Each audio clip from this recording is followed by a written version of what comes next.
Bismillahirrahmanirrahim. Assalamualaikum warahmatullahi wabarakatuh.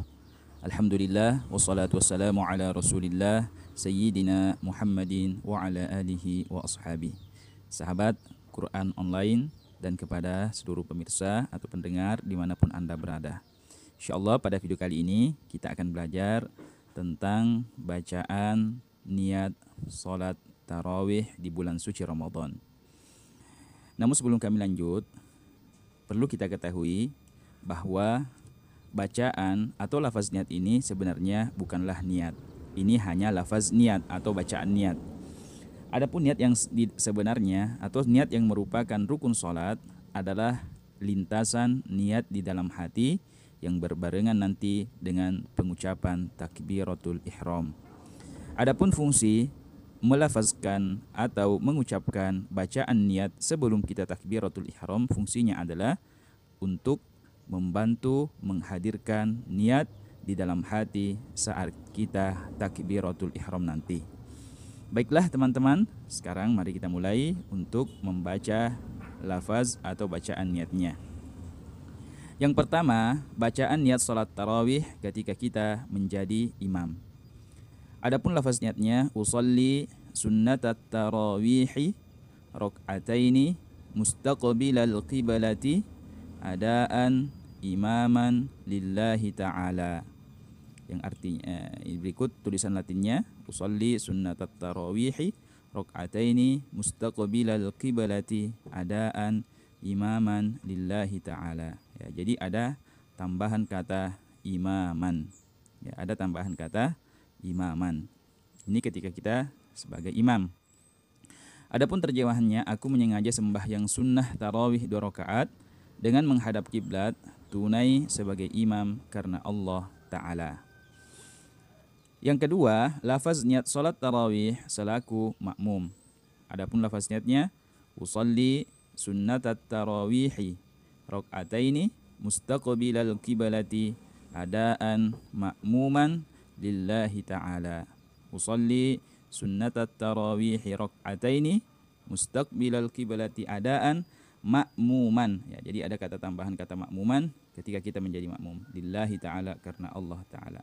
Ya, berikut terjemahannya, aku menyengaja sembahyang sunnah tarawih 2 rakaat menghadap kiblat tunai sebagai makmum karena Allah ta'ala. Selanjutnya, bacaan atau lafaz niat salat tarawih ketika kita salat sendirian. Ya, misalnya kita tidak sempat ke masjid ya, atau ke musola karena sesuatu dan lain hal, maka kita boleh mengerjakan salat tarawih secara sendiri di rumah kita. Adapun lafaz niatnya atau bacaan niatnya ketika kita salat sunnah tarawih secara sendiri, usalli sunnatat tarawihi rak'ataini mustaqbilal qiblati adaan lillahi ta'ala. Ya, berikut tulisan latinnya. Ya, adapun terjemahannya, aku menyengaja sembahyang sunnah tarawih 2 rakaat dengan menghadap kiblat tunai karena Allah Ta'ala. Ya, jadi kepada teman-teman yang pemula, demikianlah bacaan atau lafaz niat salat tarawih di bulan suci Ramadan, baik kita salat sendirian ataupun berjamaah ketika kita menjadi imam atau makmum. Dan untuk mendapatkan video praktek atau tutorial salat tarawih di bulan suci Ramadan, teman-teman boleh klik linknya di deskripsi video ini.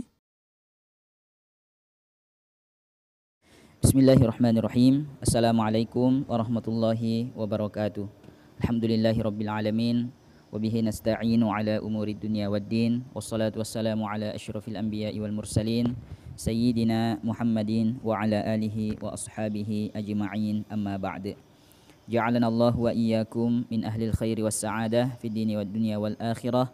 Amin Allahumma amin.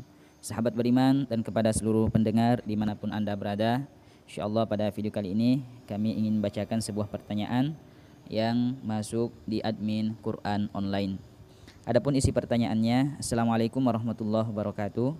Saya ingin bertanya, ketika kita sholat sebelum waktunya karena salah memprediksi waktu sholat, maka apakah setelah masuknya waktu sholat tersebut, apa yang harus kita lakukan?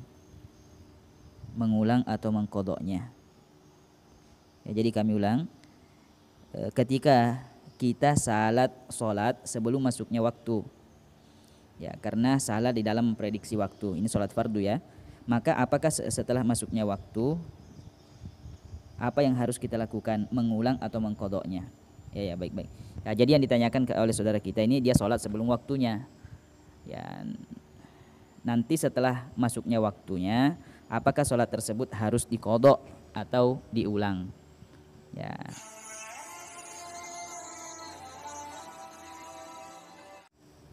Waalaikumsalam warahmatullahi wabarakatuh.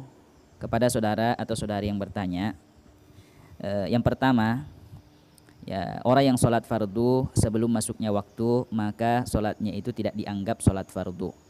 Ya, misalnya seseorang sholat subuh, ya, sebelum masuknya waktu subuh, ya, maka sholat yang dikerjakannya itu, ya, meskipun niatnya adalah sholat subuh, itu tidak dianggap sholat subuh karena belum masuk waktu subuh. Ya, karena diantara syarat sahnya sholat fardu itu adalah masuknya waktu.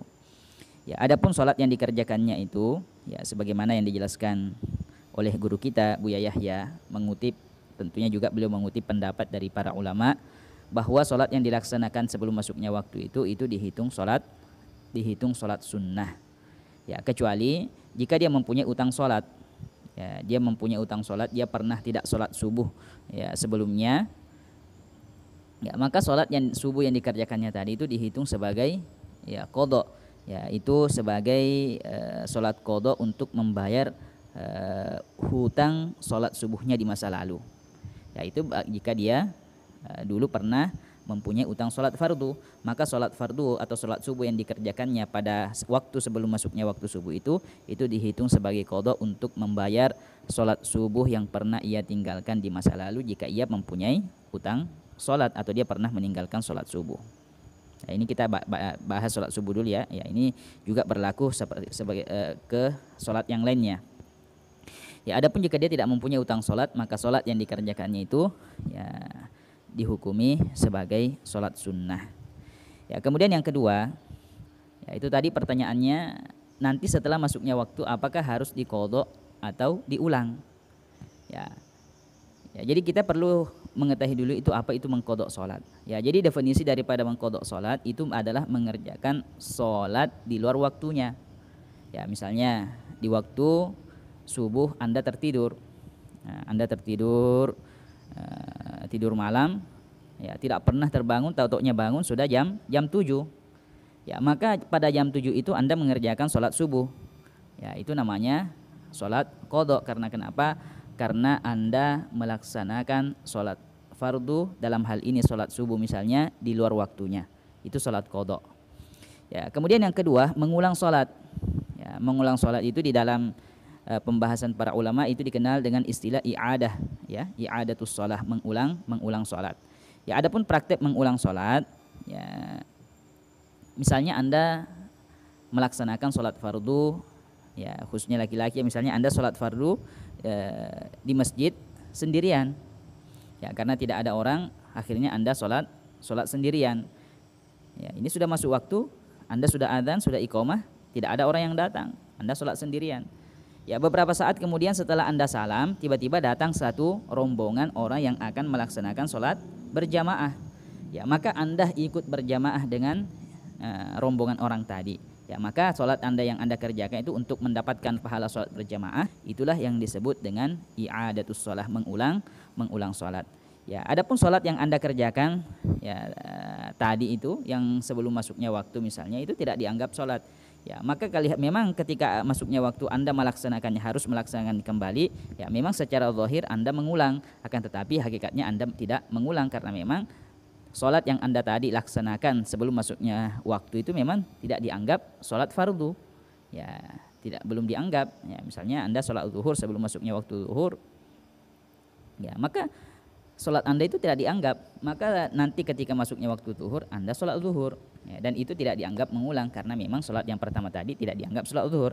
Yang dianggap sholat zuhur diulang itu Anda masuknya waktu sholat zuhur, ya, sebagaimana tadi itu sholat zuhur sendirian. Ya, karena misalnya tidak ada orang yang datang berjamaah di masjid, akhirnya Anda sholat sendirian. Ya, setelah Anda selesai sholat, tiba-tiba ada rombongan tadi datang. ya Anda ikut di situ sholat lagi untuk mendapatkan pahala yang lebih sempurna, untuk mendapatkan kesempurnaan sholat zuhur secara berjamaah. Ya, maka itulah baru disebut dengan i'adah, disebut dengan mengulang. Ya, jadi demikianlah kepada saudari yang bertanya atau saudari yang bertanya bahwa sholat fardu yang dilaksanakan sebelum masuknya waktu, maka itu tidak dianggap sholat fardu karena ya dilaksanakan sebelum masuknya waktu. Itu hanya terhitung sebagai sholat sunnah. Ya, dan jika Anda mempunyai utang sholat sebelumnya, ya maka itu dianggap sebagai qadha terhadap utang sholat Anda di masa lalu. Semoga bermanfaat. Lebih dan kurangnya kami mohon maaf. Wallahu a'lam. Assalamualaikum warahmatullahi wabarakatuh.